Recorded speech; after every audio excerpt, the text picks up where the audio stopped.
Welcome to Sweet Tea Ethics, the show pouring life lessons and conversations with creatives, artists, and cultural producers about the ways harmonious living and balanced well-being have shaped it. I'm your host, Dr. Ed Garnes. Make sure you subscribe to the show, join our mailing list, and visit sweetteaethics.com. All right, so how are y'all doing? I got my sweet tea. This is Dr. Ed Garnes. Welcome to Sweet Tea Ethics, where we pour conversations about life, good times. We talk to creatives, artists, madmen, revolutionaries, people addicted to freedom. All right, that's what we do here at Sweet Tea Ethics. So you all have been asking for me to tell my story. Even little E is like, okay, it's time for you to spread your joy. So I'm used to being on the opposite end of the equation, but you know, Sweet Tea Ethics is coming to you. It's a show. It's my life. It's my life's calling. It's the heartbeat. It's the work that I have done with From Afros to Shell Toes for half of my life. Okay, we're going on like 25 some years, right? So I have a guest that I want to introduce. We may really be cousins because on side of his family, we got some matching last names, right? Yes. So this is a play cousin that could be a real cousin. So I want y'all to welcome to Sweet Tea Ethics my brother Johnnie Ray Kornegay III, also known by his government J. Ray. Okay, yeah. So if you ever heard me say J. Ray, that's the same person. Now J. Ray is the Deputy Director of Strategy and Impact for the Calendar Narrative Project, also known as CNP. I mean, the brother is an artist. He's a photographer. He has talked about Marlon Riggs in Sweden. He's down with activism, HIV and impact and studying brothers, okay? And the work of CNP uplifts our brothers who color outside of the lines of heteronormativity. Go look it up for all you educators, all right? He's also a 2024 Air Media New Voices AMPLIFY Fellow. Yes. And last, but certainly not least, this brother has, I don't know what the Grammy is for a podcast, but he got nominated, okay? For the Grammy for podcast with him and DJ Sir Daniel for Q Points, one of the first podcasts when I came back to Atlanta and got my doctorate. Was Q Points. They always show love. So let's welcome him to the Sweet Tea Ethics space, and we're gonna explore why is crazy Dr. Ed finally gonna do his thing. Oh man, Ed, thank you so much for having me on Sweet Tea Ethics. Yeah. I am so grateful to be here. So, just to also let people know, so you, Dr. Ed Garnes, has been so important to me personally. I'm not ready to cry. Man, like just I ain't ready. I'm too early. It's too early to cry. Just your commitment to Black people being healthy and whole, in our fullness and being who we are. Like, you have been a person who is just like, what do we need to do to get you to where you need to be, right? And so I appreciate you for that, and I'm so grateful to be here, sitting here with Sweet Tea Ethics, man, and can't wait to chop it up and have the people share and learn some more about you. Yes, and I couldn't think of another brother to intro me, but my play cousin, probably real cousin. So, you know, it's interesting, Ed. When I first met you, there's a picture. We'll make sure in some way people get to see that picture. Yes, but Sweet Tea, there's several things I remember about you. One is Sweet Tea, of course. 2 was chicken wings. Yes. 3 was your grandmother. Oh yeah. I would love for you to talk a little bit about that, because there's this connection, these things like that kind of stem from your grandmother, but all of these things. Can you talk a little bit about that connection? Yeah, so I am the founder of From Afros to Shell Toes. That's really became my claim to fame. And Sweet Tea Ethics became one of our most successful programs. So I think people identify me with Sweet Tea Ethics more it from afros to shell toes because it has sweet tea in it. I mean, I think I told you one of my students that I taught when I was a tenure track professor in psychology, I thought he was playing. He was like, when you Google your name, Dr. Garnes, the two associated words that are the highest is chicken wings and sweet tea. Okay, I'm just talking about that every interview. But it's not just the chicken wings and sweet tea, like, black people and chicken, but it has larger implications because I realized my grandmother, the first thing that she taught me how to cook was chicken wings. And she would brew her sweet tea. I can't say the brand unless I get a Right. sponsorship, right? But she would brew her tea, and like most Southern grandmothers, she dispensed wisdom, but her education and training for me was in the kitchen. So the sweet tea ethics is really the core and heartbeat of what I do with From Afros to Shelters. If you want to know what is my thing, what do I bring to the table as an educator, what do I bring to the table as a therapist, it's the sweet tea ethics. It's the down home mix of my grandmother's lesson with this white bread education from all these scholarships. So they come together to form a weirdo who can flow in academic halls, but also got barbershop props. So the sweet tea and chicken wings is really honoring my grandmother and her legacy. And so her sayings just come through me. I'm known for the wild sayings. Yeah. I told her I was calling my thing from Afro to Shell Toes and Sweet Tea. She said, "Oh yeah, baby, damn. I mean, that's what you do. I mean, that's you." So she stamped it before she passed. It hadn't really blown up. Right after she passed, Dr. Cordell West and his brother Cliff West gave it a stamp of approval, which really took it into the stratosphere. But that's what it's about, that down home wisdom. So like my grandmother had sayings like, if somebody is hurt or you need to get the family and you can't go, then you send go. That means you send a representative, right? Yes. She would say things like dress up your head and your ass later. So these philosophies in the counseling world are called adaptive strategies. So these adaptive strategies for my grandmother, all of my training in Black psychology from my mentor, the late Dr. Joseph White, form the philosophical basis for what is known as sweet tea ethics. So many questions. So yeah. Well, I sipped this tea. While you sip that tea, wine glass. I only did this with J. Ray. I had to come sweet tea in the wine glass. This brother got stamped. I'm just starting this podcast. He already got Grammys. Okay, not there yet. We getting close. But so when I was thinking about, there was a point, and I was probably in my 30s when all of these lessons that I had been taught from the city that I live in, all of my family, aunts, uncles, grandparents, my parents, right?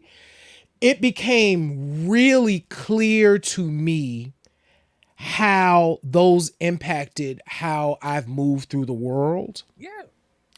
For you, when did it become clear that you were walking in those footsteps, or that those lessons begin to all come together and make sense for you? When was that? When I went to college, I had people my age, but I had mentors that was like, yo, what you bringing? Let me come mold you. I don't care if I go to Kroger, if I go to any grocery store, like elders talk to me. Like even my elder patients, like they feel like I'm their grandson. So I've always had this thing where I had the hip hop heads on my side, people my age, and the elders was like, come on, let me learn you something. Let me take you under my wing. So when I got to college, I'm in a predominantly white space for the first time, and I started to have these identity conflicts. So here I'm coming, Georgia boy, civil rights training. A lot of these black folks went to private school. I'm talking about James Baldwin, County Cullen, Bayard Rustin, right? Nobody knows what the hell I'm talking about, but all my mentors and professors did. So, I mean, what does it say when a civil rights leader becomes your mentor and professor? Dr. John Dittmer, critical white brother in the civil rights movement, taught at Tougaloo, okay? was rolling with King, Julian Bond, all of them. When a brother like that says, "Man, you got it. Let me kind of dust off. Yeah. Just you got something." When the president of your university, Doctor Robert Bottom, progressive white brother, took me under his wing. So just imagine 18-year-old, rough around the edges me, was picked to sit at the president's table so I could be a nice little good boy and make the university look good. So Ronnie Jordan, God bless his soul. And I mean, he loved me challenging him as the years went on. Like, I reminded him of that and he remembered. But I'm at the table, I'm hearing Vernon Jordan talk. Well, I serve on this board. And, I'm Elijah J. Clinton. And we were playing ping pong. And I was like, okay, but this ain't the Vernon Jordan from the Urban League. My dad talks about this thing. Right. I'm like a different dude. So he's going on and on. And so I said, it's so good to be, here at the table with you and Dr. Bottoms, President Bottoms, and and the family, and good to finally meet you. But the black folks got concerns. Okay, we got this rundown house look like Harriet Tubman. We need money for programs. Like, how can your influence help us here? I mean, that's cool. I love Clinton. I said, but we need some help now. Right. So just imagine 18 years old. Everybody's face is turning red because I'm supposed to be the good little boy from Atlanta. I'm supposed to be his welcome committee. Yeah. And I challenged him. Yes. And I remember Mrs. Bottoms, Dr. Bottoms' wife, was like, "Young man, what is your name?" And that incident is how I got cool with Dr. Robert Bottoms, who at the time was the president of DePaul. And so that's how I knew, okay, this is something different. I mean, I'm challenging the system in a certain way. I have a certain level of maturity, but this ain't normal. Like, I realized, okay, what I got might be special. And so I had people that molded me. And to show you how the universe works from a Black spiritual and psychological standpoint, the president of DePaul University is Dr. White, who I met at DePaul, who taught me everything, is his daughter. Wow. So think about how they come full circle. Wow. Almost 20 years later. So that's when I knew, man, undergrad. I want to go back, Ed, to before college. Talk to me a little bit about how you came to your allyship. So one of the things I love about you, Dr. Ed Garnes is an ally. Like I said, Ed loves Black folks and he is an absolute ally to all intersections, but in particular, your allyship with the LGBTQ community has been so inspirational. And so let's rewind a bit. How did you come to your allyship? So once again, education. So my mother is a librarian, master's library of science. My dad, psychology, Black folks, jazz. So I'm growing up in the culture. So my mom gives me this brother. She's like, "Oh, you want to be a revolutionary? Here's Malcolm X." And she gave me this brother named James Baldwin. Yeah. She gave me this sister named Zora Neale Hurston. Yeah. She gave me County Cup. She gave me these writers, right? And so I'm reading these writers. I mean, James Baldwin, probably the most manly Black man I know. Yep. Okay? So I'm growing up at, 9, 10, because I started early. I'm like, I love these people. Yeah. Then my mother tells me, well, by the way, James Baldwin was a gay brother. Zora Neale Hurston, she was all over the place. So she dabbled in all kinds of relationships with people. And so I'm like, okay. But see, I already had a fondness for these people. And so when my mother introduced identity to them, she didn't do it like that was a bad thing. She was just letting me know they came with some extra as well. So their extraordinary power was the fact that they also had an identity that was criticized. So my mother didn't say, "Hey, you need to study Rustin, the gay brother who does the March on Washington." She didn't say that. But as I discovered him, she did not hide that. Yeah. So the fact that she didn't lead with the fact, or my dad didn't lead, that the fact that these people were deficient because of their identity, I never saw being Mm. anything other than heterosexual as a bad thing. Mm. Also, the greatest example I have to show you how young I was introduced to ball, when my mother had a friend named David Searcy. David Searcy, I think he got his library science degree from the AUC. I think he went to Morris Brown undergrad. David Searcy was balling. I mean, he could talk. He'd have him a little something to drink, but he might get caught in Macy's wearing hot pants. Okay. Right. but I thought this man was James Baldwin. So when he would come over to the house, I'm hanging on his every word. Right. I'm not thinking, oh, David's gay. I'm like, that's James Baldwin. So for 2 years of my young life, I thought David Searcy was James Baldwin, and that was my hero.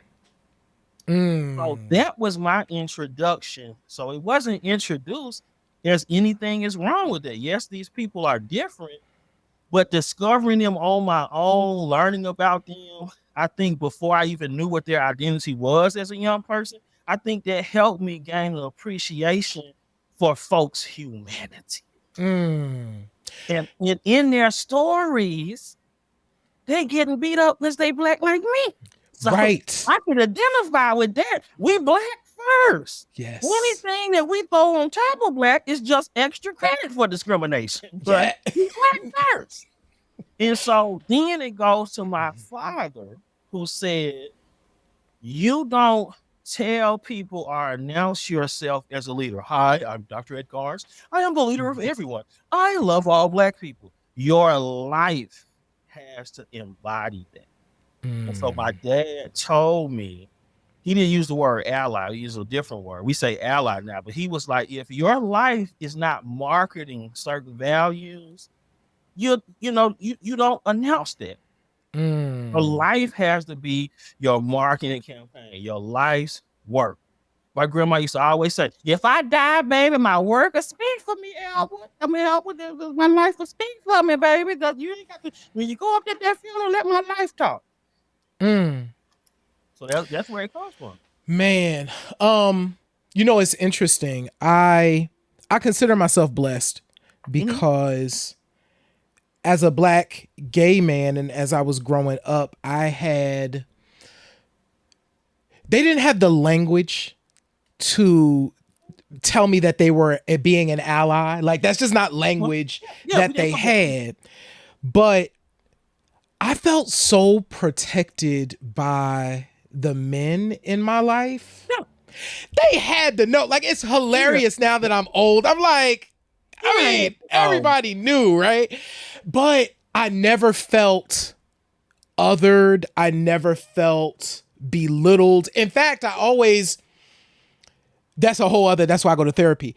I always felt like I was put in too many adult things, right? Because I was trusted to be in those conversations. So it was like the opposite. But the point I'm making is I'm grateful that I had brothers in the 80s when it wasn't cool who didn't pressure me to be somebody else.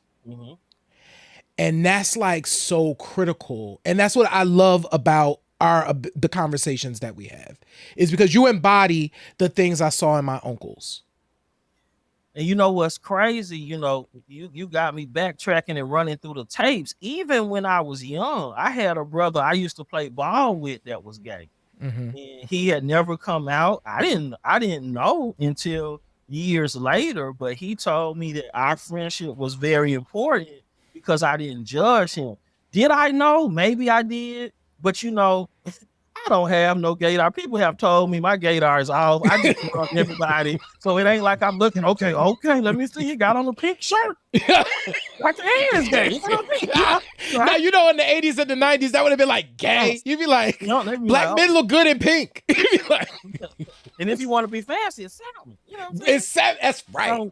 So when I go back, it probably was ingrained to me very young. I have several, I don't even know if we had the language coming out experiences, but both sides of the aisle, sisters and brothers that like the cut outside of the lines of their identity always felt comfortable showing those sides to me. Because I had a very close friend. No one knew that Mm-hmm. she was a lesbian, and she was, she didn't fit the bill. Mm-hmm. She was like a young Dr. Dandruff to me. Okay. Yeah. And so she didn't fit the bill at that time in the early 90s of what people would expect. One of my closest friends in college, trusted me in that way. So I've always had this thing where whatever your identity is, rich, poor, however you identify, people feel comfortable sharing their stories or leaning into me a certain way. And so I think I've always had a responsibility to be protective of that for people. You have said this word several times, and this is a Mm. very important word. Identity. Yeah. Because one of the things, this was so illuminating. So one of the things that Dr. Garnes has said is it's important that we have identity congruence. Yes. I love talking about identity congruence because let me tell you something, Ed, I promise you, and I saw this in Atlanta. Yeah. The moment that I would always separate my identities, right? I'm going to be like gay over here, and I'm going to be like a corporate guy over here, and I'm going to be like an artist over here, and all of these things, right? The moment I brought those things together and be like, okay, look, listen, it's still all me. So you're just going to get it all. It changed the way I moved through the world. Yeah. And it was so much easier because I felt lighter because I finally had identity congruence. Yes. The person who I was on the inside, I was being all the time on the outside. Can you talk a little bit about the importance of that for Black folks? When I met Dr. White, he was like, Brother Gone, I saw you having an identity conflict. That's what's wrong with you, brother. You in a space, you're a Southern Black man, you're out here with these people that don't know they Black. Then the professors don't know how to take it because you got a lot of confidence for your age, so they think you're talking out of turn. He's like, you have an identity. I said identity. He said identity can ruin Dr. Garnes. I mean, well, he didn't say Dr. Garnes. I'm used to saying my own name now. Right. It has a great ring. I almost lost it does have a great ring. I almost lost my life 5 times to get it. So I just got to say Dr. Garnes. Okay? When he was like, Brother Garnes, he was like, I'm going to give you my book. I want you to read this chapter on identity congruence, Brother Garnes, and keep the faith.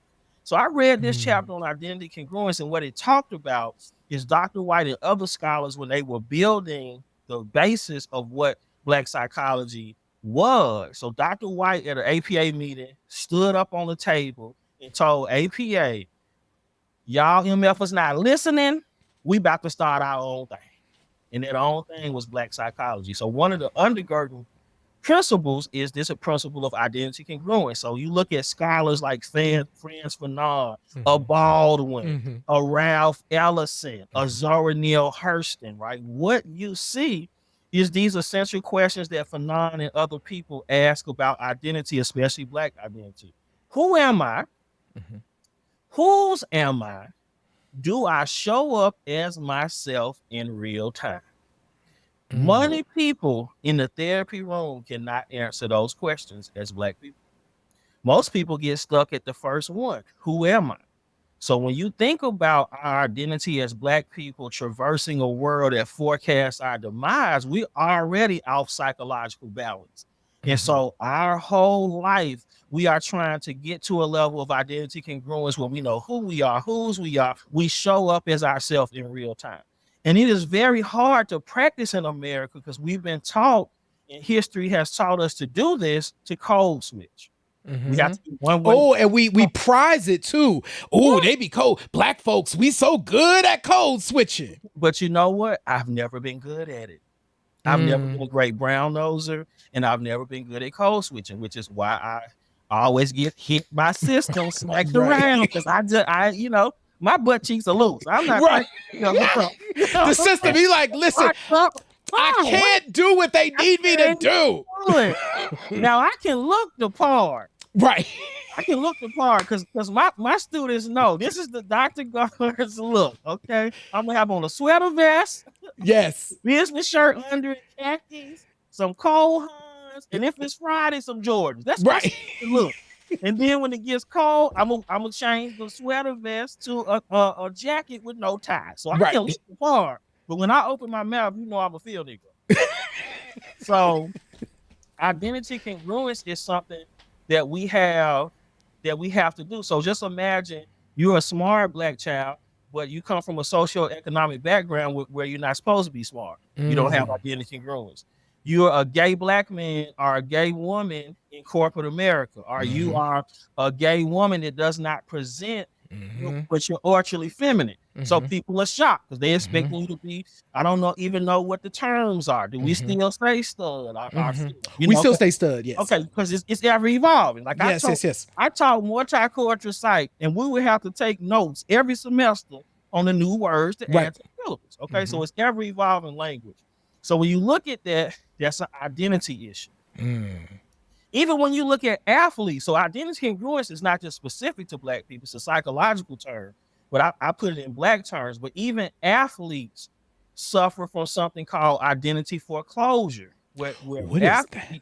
So identity foreclosure is where you forsake other identities for this one identity that you feel is going to give you the praise. So if I'm an athlete, then I only have this athletic identity. So I foreclose, and society forecloses other identities in which I can partake in, similar to what Black people did.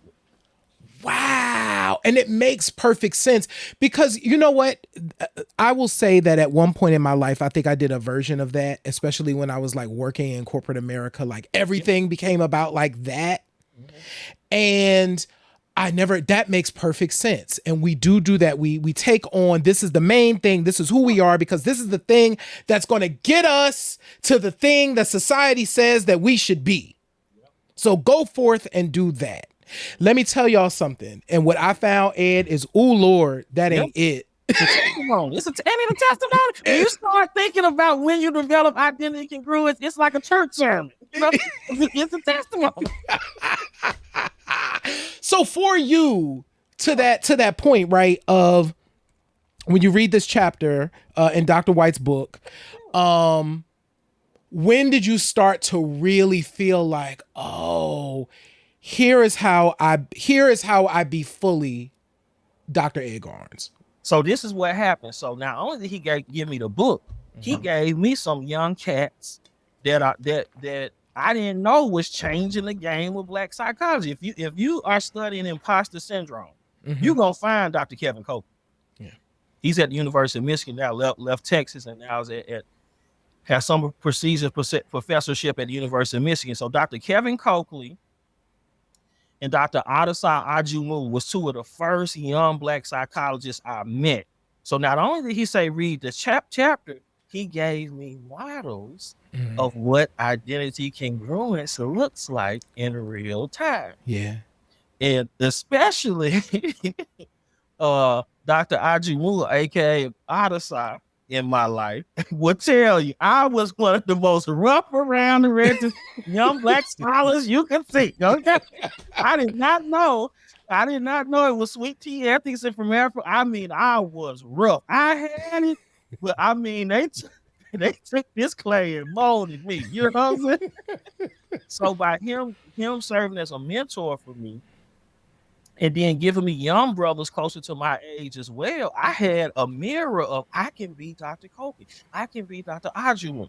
You know what I'm saying? It was life changing. And then he planned out the next 5 years of my life. These are the schools you're gonna apply to. You think what you're doing is activism? That's called counseling psychology. We're gonna get you a master's first because you never took any classes in psych. You're gonna study under me for a year. We're gonna do some consulting work, build up your profile. So when I applied a year later for grad school, even though I had never taken a class, I had so much work I had done with Dr. White and then in presentations with Black psychology that it was my practical experience that got me into school. I never took psychology undergrad. I met Dr. White when I was a graduate assistant and stayed at DePaul for an extra year. Yo, interesting question. I don't know that I've ever asked you this question. Woo, let me drink. Let me get a sip. Right. What did you think your path was going to be? So I had hoop dreams.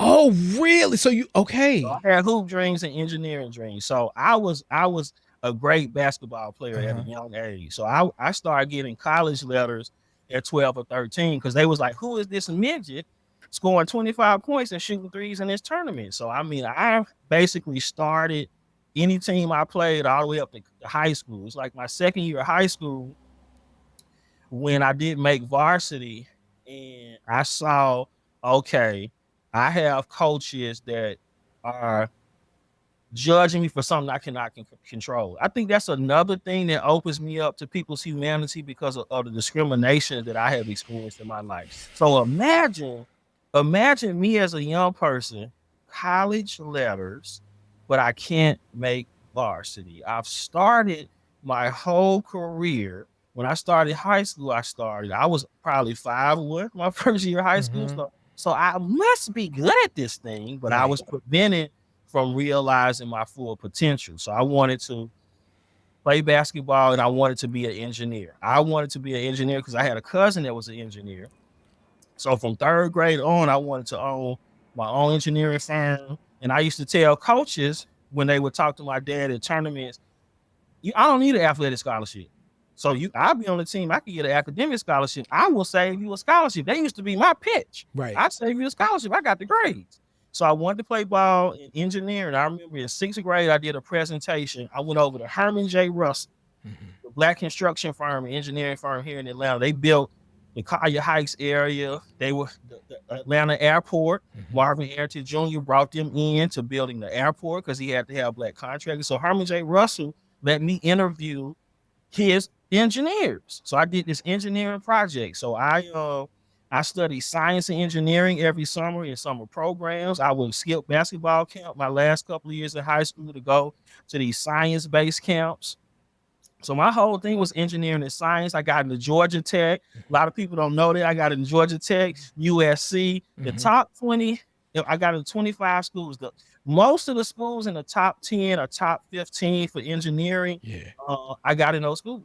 So my original claim to fame, I wanted to play ball and I wanted to be an engineer. And I know your next question, how do you end up where you are? I do. That is my next question. Okay, go ahead. But before I ask that question, you know what? Let me ask that question first and then we're going to backtrack because the other question I'm going to ask you is going to get deeper into a question I have. So how did you go? So you get to undergrad. You're like, this going to be what I'm going to do. I'm engineer, baby. And what happened? So I'm coming from Georgia, never been around. I had only one or two white teachers in my whole high school experience. Right. I mean, you from Atlanta. Hey, I went to Frederick Douglass High School. Right. Without struggle, there's no progress. Okay, like I'm black as hell. Okay? Right. So I'm in this space and this identity conflict is hitting me that I didn't know until 4 years later. I was having an identity crisis. So I was in this advanced calculus classes. I had tested into these high classes. So I'm taking physics. I'm taking calculus. We were in physics class. I'm having the stress of being in this environment and nothing was feeding. How do I deal as a black person in this space? And we started rotating figures on axes that could never happen in real time. We were just doing this in calculus as like a hypothesis. And so I raised my hand and I said, so we could never do this in real life. We're just kind of practicing. I was like, okay, this ain't gonna help me. Right. Then I was in physics class and I was like, what does the theory of relativity have to do with these white folks on my back? And the passion for it just seeped out of me. I changed my major so many times that D. Gardner and all the academic advisors said, you can no longer change your major. Don't come to our office unless you have something you are going to stay with. You are taking too many classes, okay? And you don't have a major yet. So Right. that's what happened. Those racialized experiences in that white space did nothing to develop my coping strategies on how am I as a black man going to make it. But what did provide that for me was the English department. They wanted me so bad to change my major. They was like, nobody knows that you want to do engineering. People think that you're a communications or English major. Come over here. So I was like, okay, I must have something. The communications department was like running. I had a television show, radio show. I was the only student all 4 years that was on the department's interview committee for new professors. That's a nice position for somebody 18 to 22. Right. And so all of those things allowed me to raise my voice and speak truth to power. So I could talk about things on my television show. I could talk about things on my radio show. I could write myself to freedom. Now, it got me in a lot of trouble writing Right. myself Right. because everybody was like, okay, this boy's too good. Let's block this boy. But those majors gave me something to deal with the lack of identity congruence that I was suffering through. So I ended up changing my major. Now listen to this. I still took too many classes. My undergraduate degree is in English writing, and I have Yes. two minors, mass comm and black studies. Now, did I take a lot of classes? Well, look, I was one class away from a math minor. That's how many classes I was taking. My God. So Wow. that's how I changed, man. Engineering didn't speak to the identity conflicts I was having. You can't theory of relativity your way out of racism. You can't Yeah. determine the calculus of how I'm gonna not smack somebody tomorrow because you know what I'm saying. So I need something to help me, but not lose my damn mind. You know what this is bringing up for me? So interesting story because you don't know this. When I went to college, I was convinced I was going to be an accountant. I was convinced I was going to be an accountant because my uncle was an accountant, and I wanted to be like my uncle. You know what I'm saying? And so I'm going to college. I was only the second person to go to college. You know what I'm saying, in my immediate family, right? So I get to college. And I have my first difficulty in a class because I never had challenges in classes before. And that dinged me. And then I got an internship as an accountant and quickly figured out that I hate this. Like, hate. I was good at it. I was good at it because I be good at stuff. Yeah, but but when it came time and when it ended, they wanted to offer me a job. And I was like, no, because I'm going back to change my major like immediately. I'm leaving here and I'm going back. And I literally went into the advisor's office and sat down and was like, well, I can't do that. So let's do something else. And just that idea. So I definitely understand being in college, being in these spaces. You end up in a space and you're like, this ain't it. This is not it. And I remember Dr. Violence, my white brother president, he was like, you want to be an engineer? I feel like he was like, I thought you were English and communications. He was like, what? Yeah. So everybody would say that. So I took a survey. I asked professors that, even though I had a lot of strife at the fall, I had a lot of support, man. Yeah. I had actually more support from white students and some of my white professors than, the numbers are off. There wasn't a lot of black professors. I had black support from the professors as far as students. You would be surprised that this revolution, their boy from Georgia had a lot of support. So, but it wasn't helping me that I wasn't in a major to express myself. So I was like, I must be good if white men and other people in the English department are like, come over here. They see something. And I had a white professor that gave me Etheridge Knight. That was, I think it was Simon Sanchez. Ooh, I'm off today. Blame my client, but he was married to one of the soul sisters of the arts, the Black arts movement. And I should know this. Everybody's gonna smack me if I messed up. But they saw something in me, man. And so I had to make a change. And I thought I was gonna be slick. I hope D. Gardner can hear this. So I go to I go to to the office and still try to put math as my major. They were like, "Oh, Dean Garner has already told us if you come here with that BS, that we can have this Sit him out. So I didn't have a choice because Dean Gardner, who ended up, man, she was probably a dean by the time I graduated. You know, she was director of multicultural affairs, kept up in the ladder. She was always put. I stayed in trouble with her. She was like, "I heard you still dancing on tables. Didn't we tell you? I heard you took off your clothes at the AKA party. You can't do that, man." We all have a journey. I love it. So that's the story that a lot of people don't know, because unless you went to high school with me, unless you like my friends Chris, Damien, you know, and people from Douglas that knew I was in the engineering magnet program at the illustrious Frederick Douglass High School, you wouldn't know that side of me. Wow. That's fascinating. Thank you for being willing to share this with your audience. See, y'all getting to know the brother that's gonna be giving y'all the sweet tea ethics. I can tell you this: I can't have sweet tea in a wine glass because I'm a straight clown. You say you fancy now. You like listen. So I have two more questions I really wanna ask you about. And it's going back in time because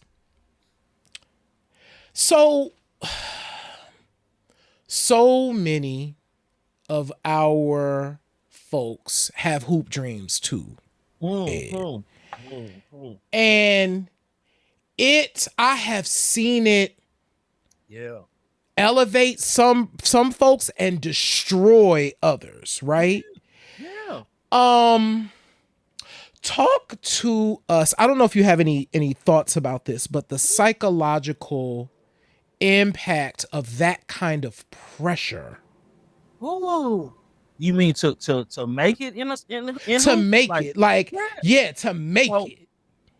So you got to think about this to show you the level of competitiveness of the players that I grew up with. One of my friends that I was on that starting freshman team with, he's a college coach. Most of the people that I played with are either college coaches or went professional. So I mean, that tells you what we were doing at an age. If it's all of us are ended up being coaches, you know, I'm a coach. So it was a lot of pressure. But when I look back on it, because the first game that my dad gave me was basketball, it really was about me wanting to be my dad. So even though I'm thinking it's the pressure of black men got to play ball, my dad always emphasized education, but I think I wanted to be like my dad. And I know that was our first intro was basketball, to show you how deep it is for me and my dad in basketball. So in the city of East Point, it's a day named after my dad. So my son Lil E won a championship on the same court that my dad coached in, and it is one of the reasons that he has a day named after him. So that's how important like basketball runs through our family. And to show you I still got it, I came out the parking lot to see Lil E's game. They pushed me on the court in the shooting competition. When you win a shooting competition at 47, you must can play. Okay. But yes, it was a lot of pressure because of the environment. Like, I mean, we played competitive basketball probably from the time we were 5 or 6 years old to early adulthood. So it is a lot of pressure because I saw the pressure from my friends that did not have my grades. So some of my friends, they had to ball out. Their parents, I had a 2-parent household where I didn't miss meals. They had to ball out. They didn't have what I had. Right. I had a good friend who I consider my brother. And I remember when the varsity coach he just didn't like me. You know, when a drug dealer that can't play make the team over you, you know it's politics. Okay, I can say that now. I didn't have the strength to say that then. When a drug dealer makes it over you, you can't really play. Come on, y'all. Yeah. So it's just that, you know, seeing that pressure, I was like, I have to also get the books. So even though I had these hoop dreams, when I saw that it wasn't going to work because of the coaches not really feeling me. I had to lean into my academics, but I always knew the game. So I said, I'm a coach. So I became a coach. But it is a lot of pressure. And I think it's the identity foreclosure piece. In the Mhm. hood, what did Biggie say? You either sling and crack walk or you got a wicked jump shot. Yep. Without my daddy telling me, you ain't going to practice until you do these book reports and do this math and do these grades, I would not know that there were options. So I credit my father for giving me the balance that you could be a hooper and still get your books. He gave me Bill Russell, Muhammad Ali. He Mhm. gave me Kurt Flood, the guy who started free agency in baseball and led up to other sports. So he gave me all these examples. You can be an athlete, but you're gonna be this kind of athlete. But Mm. when I think about it, Jay Ray, and I've never said this, basketball is my first connection to my father. So it's my first love because it's the first thing that we did together. So I Mm. had to go deep in my psychological archive. Why is the only thing sometimes pull me out of funk is basketball, coaching little E or, training Mhm. another young person. I was my happiest when I was a coach at a high school. This probably the best 2 years of my life. Mm. But it's because it is my connection to my father, and that's what runs through us as part of our relationship with sport. Hmm. It's interesting. I have these moments that I realize the impact that my dad had on me, and I'm grateful for the relationship that my dad and I had. And I'm glad I got to spend the time that I got to spend with him, during his transition.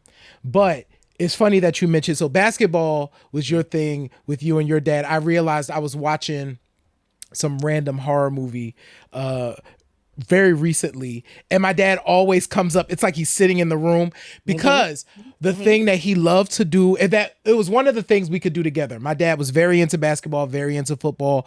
I wasn't into those things, so he didn't do those things with me. It was fine. But what we would do is we would watch horror movies together. Okay, okay, okay. So, Okay, okay. and oftentimes I think about him as I kind of take in a horror flick. It does remind me of my Yeah. dad, It, man. it probably it probably gives you that good feeling. You can't Hmm. describe it. You couldn't put it into words, but you feel better Yeah. when you watch horror movies. Yeah. Yeah, yeah, yeah, man. The hardest time for me is the playoffs of the NBA. Mm. I remember one time I was sitting, I was crying, and I was like, "What am I crying about?" And I was like, "Oh, it's something about the play." Then it kept happening like 2 years, and I said, "Dang, it's something about this playoffs." So my therapist was like, "The playoffs remind you of your dad because you can't pick up the phone and argue." My dad didn't like LeBron. We argued over LeBron all the time. Oh, he didn't like LeBron. But look, my dad didn't want to admit this. He ain't like Jordan when he first came out. Right. My dad is like, if you're a little too flashy, Oh, he didn't want all that. play He the was a play the Julius right Irving way. kind of guy. He was I like, remember I did a behind the back pass and I almost peed on myself because my dad was standing up. look My at you mad. Like, look at you being out there all flashy. like, don't do all that flash. Don't do that. So yeah, so that's the connection, man. I think with sports, man. But the pressure is where I can tell you from working with professional athletes, and especially most of the athletes I work with are black men. Even though I work with a lot of black women, track, Mhm. basketball, and other sports too. For black men, their identity foreclosure piece, where they feel this is the only role and space they can occupy, is real. So I've helped a lot of brothers that have gone on to the pros from counseling them, mentoring them, and it's a lot of pressure. Like the biggest pressure that the professional athletes that are black men, whatever sport, football or basketball, that I deal with as clients now, is they don't know how to be black as an athlete right now. Okay, Mm. if I speak out, I don't have no endorsements. If I speak too much, the GM is gonna trade me. So they don't know how to be black. So they have no identity congruence because they're worried about being traded, losing endorsements, not signing long-term contracts. Perfect example, Kyrie Irving. Wow, you are Perfect, absolutely perfect example. How does Jalen Brown win MVP of the finals and he's left off of the Olympic team? yeah. Jalen Brown is outspoken, went to Cal Berkeley, lectured at MIT. He has an identity that we're not used to. Athletes shut up, shoot the ball. So anything that is out of this, that's outside that identity, people can't understand. Man, that's so deep. And you are absolutely right, especially when you put it in that context. I'm about to veer off into something because you this just actually came up Let me for get some me. of my sweet tea in the You wine glass. have at it. Um, I realize that in particular for black men, Mhm. sports are like a bonding ritual because we can't show intimacy in any other way. The one way we can is through like sports conversation, sports activities, sports da da da da da. It's kind of the one safe place that black men have to be together that is not questioned, right? And that's wild to me. Yeah, guess where my safe space was in graduate school was the athletics department. Everything that I brought to the table, the athletics department wanted. So every school that I have worked at, I have worked in some capacity with the athletics department. Number one, the system is comfortable, but I got this sweet tea ethics thing that everybody doesn't have. I remember one of the track coaches was like, "Who is the person that all the track guys are going to? What is he I doing?" need to talk to right. They all of a sudden congruent. Man is coming in to practice early. He ain't broke curfew on the road trip. They like, what is he doing? The only thing that I do for brothers and what you picked up on earlier, I create spaces for humanity to flourish. And black men, no matter how they identify, because I've had some closeted athletes. So don't think Yeah. y'all think that gay brothers and people ain't in it. Yeah, they there. They, We they, know they there. The they people there. just heads in the sand. But you know what black men need is a place to be vulnerable Yes. and a space to explore failure without critique. So you can come to me, discuss failure. Because a lot of times in the black community, we only want to have successful conversations. We don't leave space for if I am failing, if I am struggling. Can I have a conversation with you? Or do I have to be a talented TIFF Negro to get any help in my life? So those young brothers that I work with, pro or college, they just looking for a space. And then Mhm. I'm gonna break down this notion. Most of the brothers did not come from single parent households like we tend Right. to believe. Most of the brothers are not all from low socioeconomic background. It all the privileged athletes, the people that are considered underprivileged in our world, they all have that same issue. How do I develop identity congruence as a black man, especially when I am not rising to the occasion in other people's eyes? All right. My last question, Ed. It's my Oh, last. You might need the rest of that sweet tea for okay. this. We gonna get no sweet. Okay, go. Um, maybe it's just today. There are 7 principles of black psychology, right? 7. It's right. It's Mm-hmm. 7, right? Yeah, because you Okay. know I always stop at 5 because I Right, right, can't right, right, go to right. sleep. I'm not Okay. gonna have you. I'm not gonna have you do them because you know the show. Y'all will get the 7 principles of black psychology as y'all listen to Sweet Tea Ethics, which I know you will. My question is there for Dr. Ed Garnes, for Mhm. you personally, is Yes. there one of those principles that is the most important principle for you? Yes. Improvisation. Making a way out of no way. I have always had to piecemeal my freedom and piecemeal fragments of my black masculinity in this empire of the United States. If I didn't learn how to make a way out of no way, what does that mean? In graduate school, when I'm about to defend my dissertation, they say you no longer have financial aid and they try to cancel all your classes and you got to defend your dissertation. You got to make Mm. a way out of no way. When you are in a predominantly white space and people are sending you death threats, which is how I got to counseling and became a counselor, the death threats, you gotta improv. When your lights about to get turned off and you gotta talk to Georgia Power, you're gonna need a compelling story to keep them lights on. That is improvisation. So my ability from my parents, grandparents, and from life to find a way out of no way, to color outside of the lines. I'm really, and I think this is why me and Cliff West and his brother Cornel West get along. I'm really a jazz artist. I swing from opportunity. I swing from thing to thing. I swing improv all the way. I don't have to improv my entire life to make it. So improvisation would be one of those things, the top skill of black psychology that I have. And then it's the top skill I try to give my clients as a therapist, because I think about Robin D.G. Kelly, about the black radical imagination. That's all improvisation. I give people their black radical imagination. So it's all improvisation. Dr. Ed Garnes, thank you for letting me come on over to Sweet Tea Ethics and ask you some questions, brother. Yes, I mean, I think we needed to intro the concept, because what I realized, like, on paper, people think I'm one way. Like, on paper, they're like, "Oh God, I don't want that stuck up boy at my school." But then when they see how I finesse these two masters, PhD, with some concrete common sense, and they be like, "Oh, I got to have some of this." So I couldn't think of nobody else to do this with. So I got one question for you before we get up out of it, because one of the things that we're gonna bring the jazz to Sweet Tea Ethics. Yes.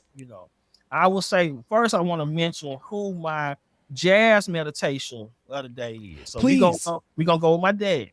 We're gonna go West Montgomery, California Dreaming. So use that as your jazz meditation for the day. But we're also gonna bring this to the table, because J. Ray got cue points. Yes. If you never listen to cue points and see J. Ray hands, like Lil E talks about, yes, and I think I've been mostly in there, mostly. I think it was the sweet tea in the wine glass. You didn't have J. Ray hands. See, listen, I've actually been holding. So listen, they're in my lap, and I'm like, you didn't have J. Ray hands. So I'm gonna flip it to you, because one of the things we're gonna get to the heart of things. That's really what Sweet Tea Ethics is all about. So give me some artists, because songs would probably be too hard for you, because you are cue point certified. Yeah. So if you was to think about, because now J. Ray, they also doing this Pandora thing where they be doing where they do playlists, not just cue points. Not cue points got Pandora. Yes. So if you were to make a healing playlist, what artists would be on there? Now you can mention some songs, but I definitely want to hear the artists, because songs kind of gets hard. Yeah. So thematically, what kind of artists would you have on your healing playlist? Yeah.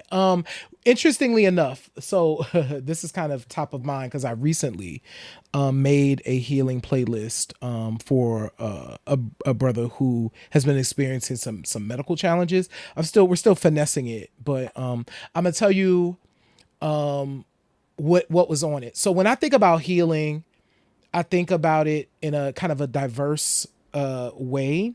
I think about it from a meditative perspective, but I also think of it from a joyous perspective. So I think of songs that can bring joy. So I will name a couple of songs, actually. So Another Star by Stevie Wonder.